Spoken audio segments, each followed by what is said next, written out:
नमस्कार दोस्तों, इस समय हम करजन ब्रिज पे हैं। फाफा मऊ का जो ये ब्रिज है बहुत ही पुराना ब्रिज काल का। हमारे साथ में हैं जल योद्धा हरिशेखर जी। इन्हीं से जानना चाहेंगे कि जो बाढ़ की स्थिति है उसके बारे में कुछ बताएं कि क्या प्राकृतिक बाढ़ है कि नेचुरल है या मैन मेड।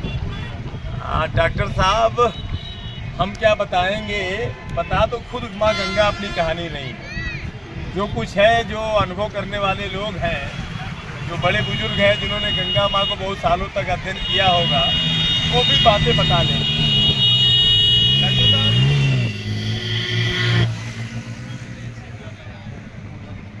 जब नदियों के नैसर्गिक जीवन में मानव हस्तक्षेप होता है, नदी का जो बंधा होता है वो नदियाँ खुद निर्माण करती हैं, चाहे वो छीछल नदी हो या गहरी नदी हो। और जब उनके हम बंधों पर किसी भी तरह का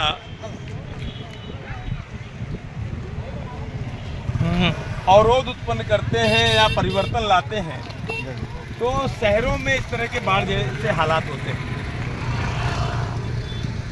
थोड़ा दिखा दें।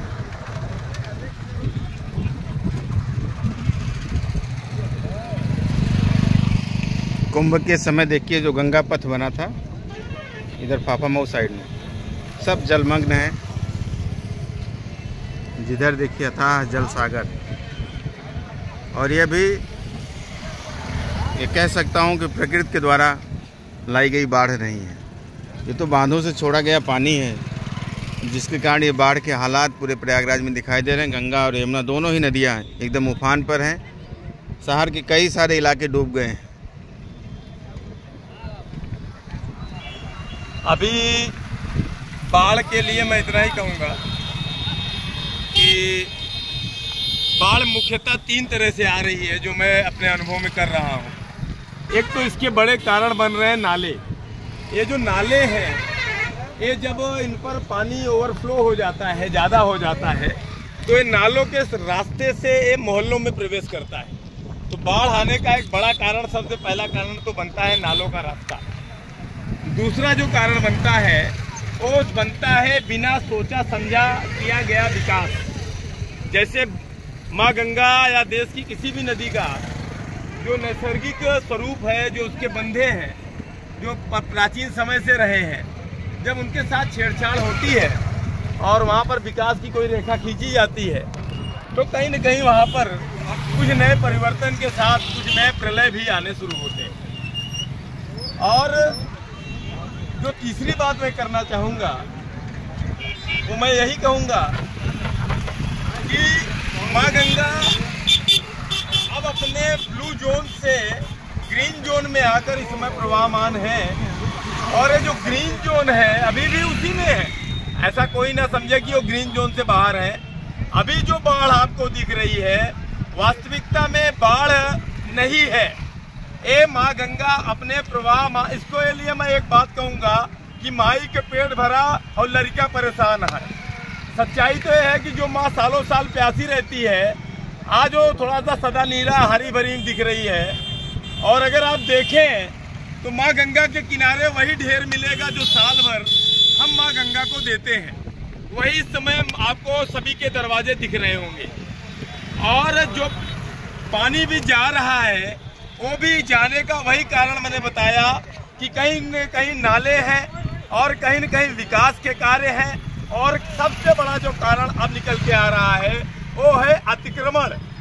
माँ गंगा के प्रवाह मार्ग में जितनी तेजी से अतिक्रमण बढ़ा है, खासकर मैं डॉक्टर साहब कहूँगा गंगा पथ बनने के बाद, जब महाकुंभ के बाद जब गंगा पथ बना है, उसके बाद तो बहुत तेजी से लोगों ने माँ गंगा के प्रवाह मार्ग में एक तरह से नदी की तलहटी में उतरकर लोगों ने मकान बनाना शुरू कर दिया है, लोगों ने घेरना शुरू कर दिया है।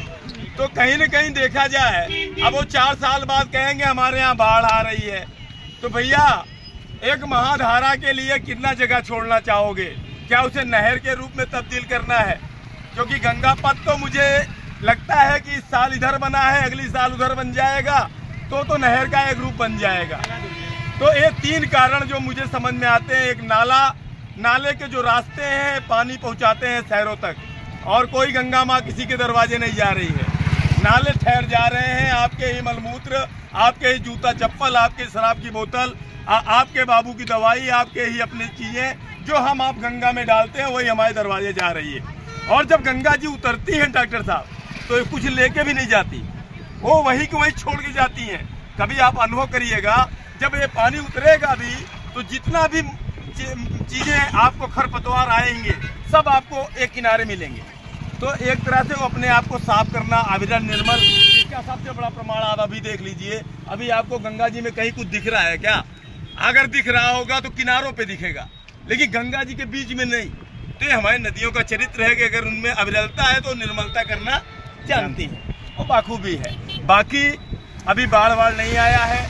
हाँ, इतना जरूर है कि अभी आपने जो पहले इसके पहले बाढ़ देखा वो बाढ़ माँ गंगा और यमुना का नहीं था, वो टोस नदी में आया हुआ पानी था।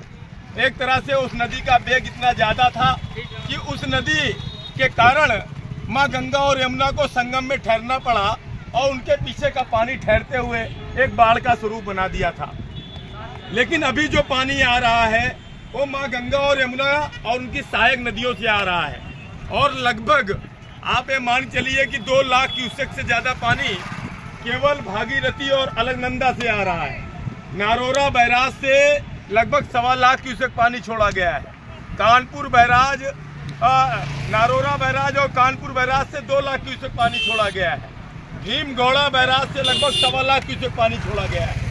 उसी के साथ केन, बेतवा, चंबल, सिंध, इनकी नदियों में भी वैसे ही पानी छोड़ा गया है और सबसे ज्यादा तो माँ यमुना में हथनी कुंड बैराज से। तो कहीं न कहीं ये पानी एकत्र होगा संगम आके। तो अभी हम इससे इनकार नहीं कर सकते कि पानी बढ़ेगा नहीं, लेकिन अब ये पानी कितना बढ़ता है और कितनी जल्दी ये पानी हम लोग को राहत देता है ये बड़ा आवश्यक है, नहीं तो कहीं न कहीं ये संकट बड़ा होगा। और अब हमारे जिम्मेदारों को 2 चीजें पक्की करनी पड़ेंगी डॉक्टर साहब। एक तो नदियों का सीमांकन करिए कि आखिर नदी का प्रवाह मार्ग क्या होना चाहिए, उसका चिन्हीकरण कर लेना चाहिए। इस समय माँ गंगा खुद बता रही है कि मेरा रास्ता क्या है।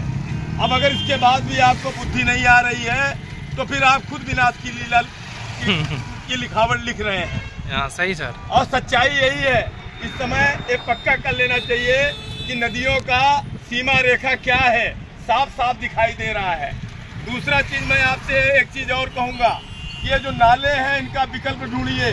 कोई भी नाला किसी भी नदी के मुहाने पर ना आए, अगर वो आएगा तो बाढ़ जीवन पर्यंत आएगा।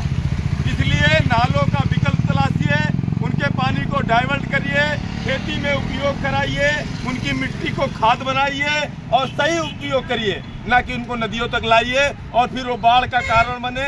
और फिर बाढ़ और सुखाड़ दोनों के नाम से सिर्फ योजनाएं चलती हैं और उससे किसी का भला नहीं होता। भला होता है तो मुट्ठी भर लोगों का। बस इतना ही कहूँगा। ये जो गंगा माई है बहुत खूबसूरत है, हरी भरी है। हनुमान जी नहाए लिए हैं, 3 बार नहाए लिए हैं, मतलब भयंकर खुशहाली आई है, इसमें कोनो शक नहीं है। बाबा भोलेनाथ जैसे स्नान किए वैसे मैंने बता दिया कि अब हम बाढ़ की तरफ जा रहे हैं, क्योंकि वो 83 मीटर पर बैठे हैं और 84 मीटर हमारे बाढ़ का बिंदु है। हर हर गंगे, जय जय गंगे। और आप सब इसे आनंद उत्सव के साथ मनाइए।